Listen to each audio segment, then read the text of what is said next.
Hi, my name's Willem Cohen. I'm here in the Pierce Arrow Museum in Buffalo, New York. And we're here today to talk to the founder and executive director of this museum, to talk cars. Thank you, Mr. Sandoro, for taking the time to meet with us today. You're welcome, Will. It's a pleasure. Thank you. Okay, so I guess to start off, when you hear the name Pierce Arrow, what really comes to your mind? You know, Buffalo has kind of nicknamed this museum the Pierce Arrow Museum just because of the expansive collection of it. You know, what made you want to start collecting Pierce Arrows? Well, it's actually part of our name. It's the Buffalo Transportation Pierce Arrow Museum.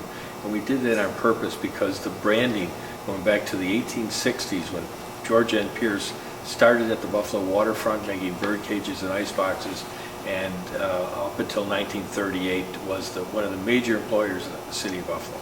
That's great. So, you know, we're talking about, you know, how Buffalo was employed by Pierce Arrow and all of that. How big of an impact do you think Buffalo had on the American automotive dynamic and, you know, the industry's history? Well, it was very innovative. Pierce Arrow was a high-end automobile. It was two of the greatest cars of the 20th century were made in Buffalo, the Pierce Arrow and the Thomas Flyer. A Pierce Arrow in 1910 may have cost as much as $8,000 or $9,000. A Model T was $400, so it was quite a car from a quality standpoint. So the whole world knew about it. Potentates around the world had Pierce Arrows. It was the official White House car from Taft to Roosevelt. Movie stars, people around the world had Pierce Arrows.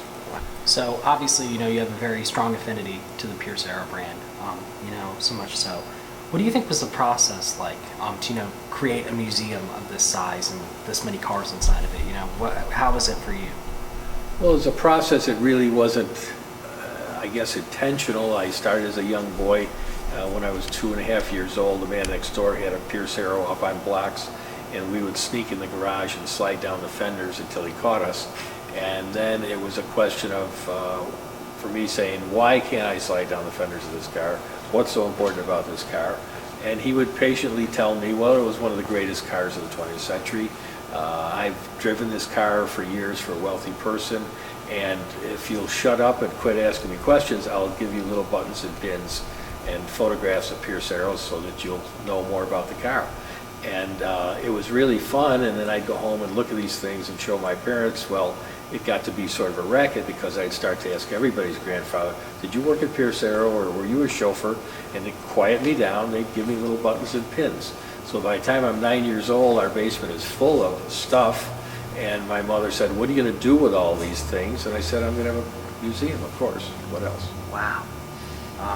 I know all of these cars are your babies, but if you had to pick a favorite, what would it be? Overall, probably the 1918 green Pierce that's behind us, the touring car, 7-passenger touring car. I've had that for over 45 years, and it's so powerful. It have over almost 600 cubic inches for a 6-cylinder automobile, meaning each piston is this big. I guess, you know, we know the qualitative qualities of this museum. What are the numbers behind it? You know, what are the stats in this museum? Square footage, you know, how many cars are inside of it? What do you know off the top of your head? Well, for the last 15 years, until we put the new addition on, we were 20,000 square feet. We've just put a new 35,000 square foot addition on that is housing not only the new collection, or our collection, but also the Frank Lloyd Wright filling station that he designed for Buffalo and never built.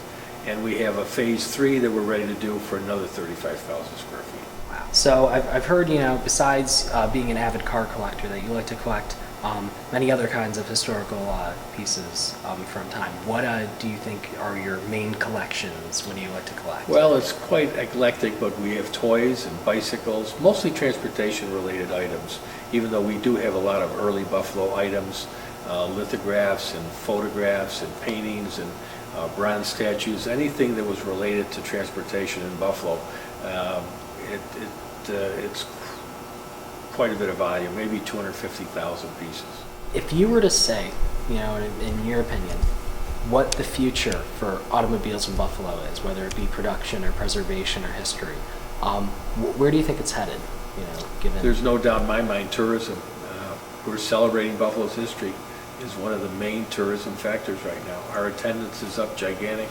I'm hearing that from all the different entities, the Martin House people and the Frank Lloyd Wright homes, the Historical Society.